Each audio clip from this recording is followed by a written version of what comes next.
He has been called the sleeping prophet, a man of miracles, a seer, a mystic. His work is known around the globe. Hundreds of books have explored his amazing psychic gift.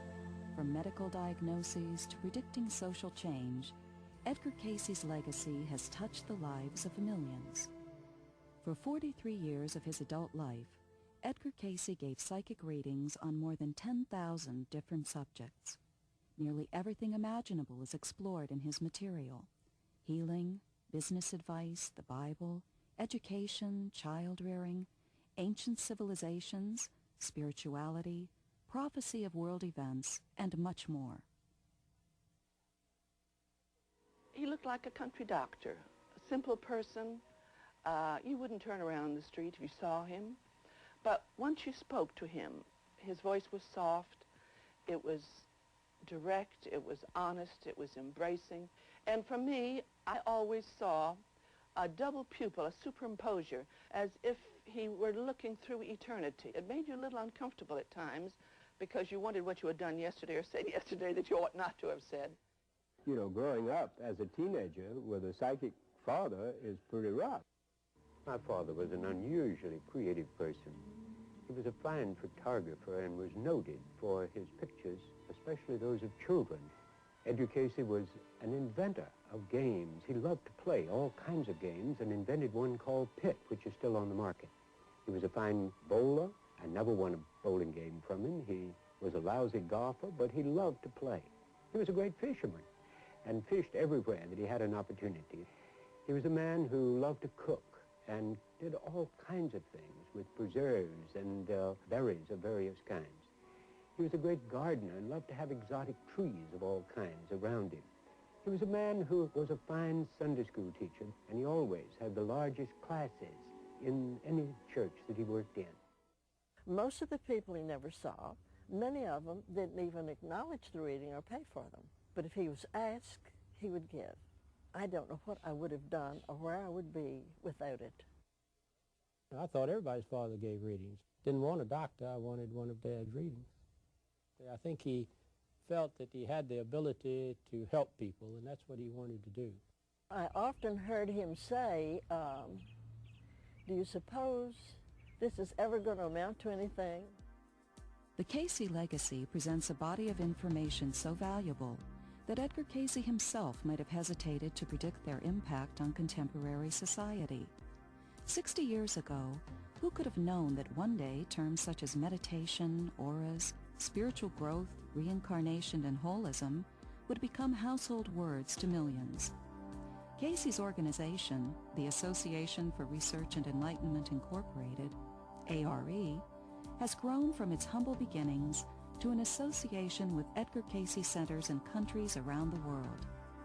Today, ARE consists of hundreds of educational activities and outreach programs, a children's camp, a multi-million-dollar publishing company, massage and health services, an historical foundation, and an affiliated university. For decades, the Cayce readings have stood the test of time, research, and extensive study. Just who was this man? A farmer boy who would become the most documented psychic of all time. Curious happenings have impelled me to accept psychic phenomena as a natural experience of my everyday life. If I could sit down with you for a quiet conversation, I'd tell you this story. I was born and reared on a farm near Hopkinsville, Kentucky. Had a normal childhood in many respects. I saw, and still do, the glowing energy patterns that surround individuals. At a very early age, I remember telling my parents that I could also see and talk with my grandfather, who was deceased. Later, I developed the ability to sleep on my school books and retain a photographic memory of their entire contents. As the years passed, I met and fell in love with Gertrude, who would become my wife. Shortly thereafter, I developed a paralysis of the vocal cords and could scarcely speak above a whisper. Everything was tried, but no physician was able to locate a cause. The laryngitis persisted for months. As a last resort, hypnosis was tried. I put myself to sleep and was asked by a specialist to describe the problem. While asleep, I spoke normally, diagnosing the ailment and prescribing a simple treatment. After the recommendations were followed, I could speak normally for the first time in almost a year. The date was March 31st, 1901. That was the first reading. My life is a combination of literally thousands of such experiences. When it was discovered what had happened, many others began to want help. I soon learned that I could put myself into this unconscious state and give readings for anyone, regardless of where they were. Newspapers carried articles about my work, but it wasn't really until Gertrude was stricken with tuberculosis that the readings were brought home to me. Even with medical treatments, she continued to grow worse and was not expected to live. Finally, the doctor said there was nothing more they could do. A reading was given and recommended osteopathy, inhalants, enemas, dietary changes, and a prescription medication. The advice was followed, and Gertrude returned to perfectly normal health. There hadn't been anything written about her. I guess, of course, she didn't do anything spectacular like Dad did, but she kept the family together and raised Hughlin and I guess that was the job. So, Another personal confirmation of the readings came when the family was faced with a second crisis involving their eldest son, Hughlin, who had been playing in Edgar Cayce's photography studio. The flash burns were so severe that the doctors felt that the eyes could not be saved without taking one of them out. Our family physician told me this, and it was then that I asked Edgar Cayce, my father, to give a reading. When the treatments he recommended were applied, in applications on the eyes, internal medicine, and a change of diet, the eyes began to heal. And in a matter of weeks, they removed the bandages, and I could see. From that time on, Edgar Cayce immersed himself in giving readings. Each day, he would lie down on a couch, become comfortable, put his hands up to his forehead, and begin to pray. When he saw a brilliant flash of light, it was the signal that he could continue. He'd lower his hands to his stomach, and when his eyelids began to flutter, his wife would give him the appropriate suggestion. In this state, it seemed that he could answer any question or provide any type of information requested. According to the readings, each of us writes the story of our lives through our thoughts, our deeds, and our activities with one another. These accounts are stored in what the readings called the Akashic Records, and it was from this place, as well as from the minds of the individuals for whom he was giving the readings, that Edgar Cayce gathered his psychic information. Although the readings cover thousands of topics such as, who am I? Why am I here? And what is the purpose of life? Many can be categorized into subject areas such as health and healing, philosophy and reincarnation, dreams and dream interpretation, ESP and psychic phenomena, and spiritual growth, meditation, and prayer.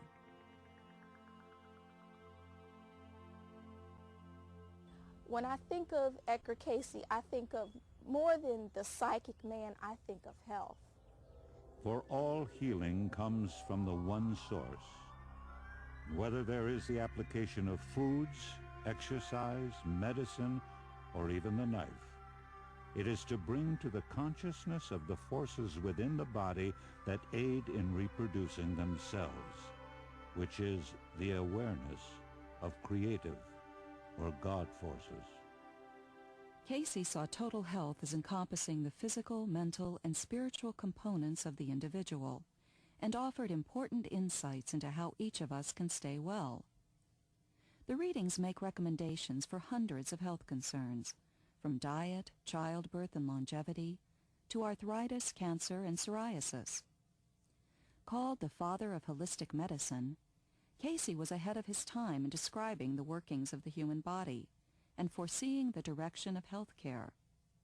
Not only did Cayce prescribe treatments for patients, occasionally he even recommended certain doctors for them to go to, although he had no conscious knowledge of them. One such individual was Dr. Harold J. Riley. I got to know him personally as well as through the readings. The important fact is that these readings were so erudite, and the more I went into them, the more I realized the basic philosophy of the readings were the things that I myself had learned in the different disciplines that I had studied. Usually it was a combination of therapies, all of which worked into what I used afterwards as a current word they called CARE, C-A-R-E, and that stands for circulation, assimilation, relaxation, and elimination. And believe me, when you get those things going in the body, the body doesn't have too much chance to become a good culture medium for a germ. One of the early readings that was so startling to me, we were in New York, and this lady was having a reading for her son, who was ill. And at the end of this reading, after Mrs. Cayce had given him the suggestion to wake up, he started talking again. He says, "We have here the body of Clara Inlow. We would advise that she have surgery for this condition." And I didn't know who Clara Inlow was, where she lived, or anything, and we got back to Dayton 2 or 3 days later, and there was a letter from this lady saying that she just wanted his advice. So she apparently was just thinking about him and about getting his advice, and the reading came through. The number one thing is mind, body, spirit. He brings it all together and hands it to you on a silver plate. Here it is. This is you, the universe, the earth, everything in a nutshell.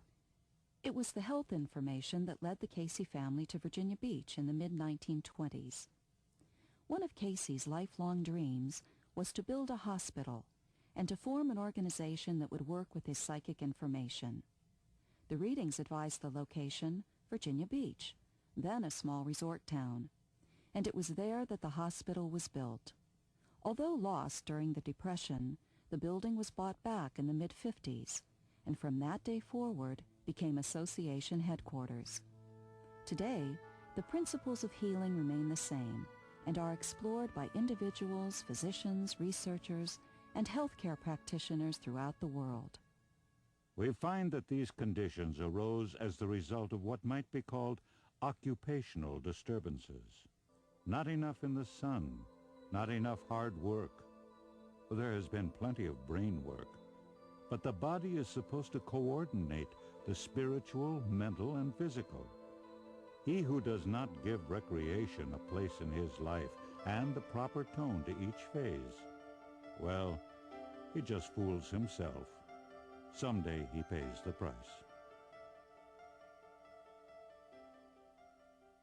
The consciousness, our soul, continues. We didn't start here, nor do we end here. It's sort of the idea that we are in the body at this particular time in a given lifetime, but once we pass out of it, we still have our individuality.